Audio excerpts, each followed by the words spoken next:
من الرباط انضم الي الصحافي حمزه شتيوي. اهلا بك حمزه. بدي اقول اول شيء مبروك للمغرب، مبروك للاولمبي المغربي هذا اللقب، مبروك ايضا التاهل الى اولمبياد باريس. كيف الان الشارع المغربي بالنسبه لهذه البطوله؟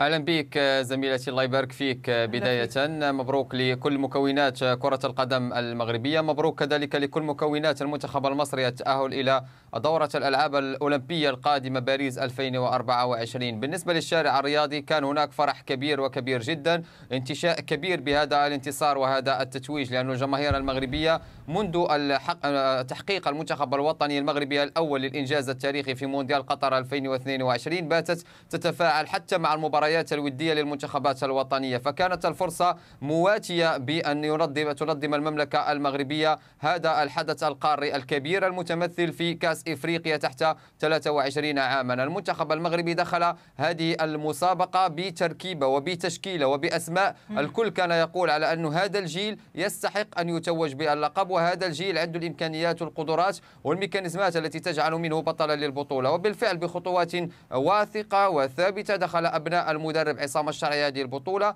البداية كانت متذبذبة إلى حد ما، لكن سرعان ما عادت الثقة لأقدام اللاعبين، لقلوب اللاعبين، للمجموعة ككل. والمنتخب المغربي بشكل تدريجي كان يناقش كل مباراة على حدة إلى أن صعد إلى البوديوم وتوج عن جدارة واستحقاق. عظيم. يعني كابتن، كيف تمكن الشرعي يعني للمرة الأولى تفوز المغرب بهذه البطولة، كيف تمكن من إيجاد هذه التوليفة المتجانسة؟ قلت أنه كان الأداء بالبداية متذبذب، ولكن كيف تم تطوره حتى وصل إلى اللقب؟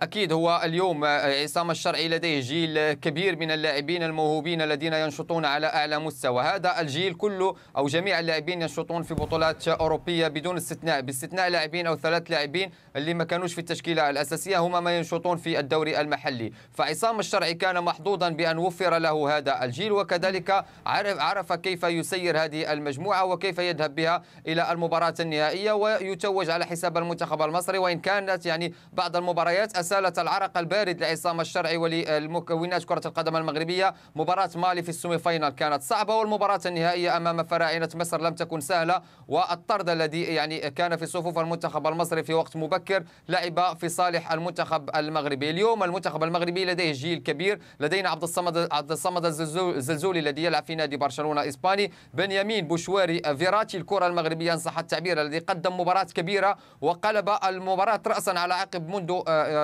نزوله كبديل. كذلك إسماعيل الصباري اللي أمامنا في الصورة كذلك واحد من اللاعبين المميزين. فهذا الجيل استحق أن يذهب بالمنتخب المغربي إلى المباراة النهائية وبذلك التتويج على حساب منتخب مصري كان لديه كوتشينج رائع ورائع جدا من المدير الفني البرازيلي. والمنتخب المصري كذلك قدم نفسه بقوة في هذه البطولة، وترفع له القبعة أيضا على ما قدمه في هذه البطولة. طيب نحن الآن يعني تأهلتم، يعني أنتم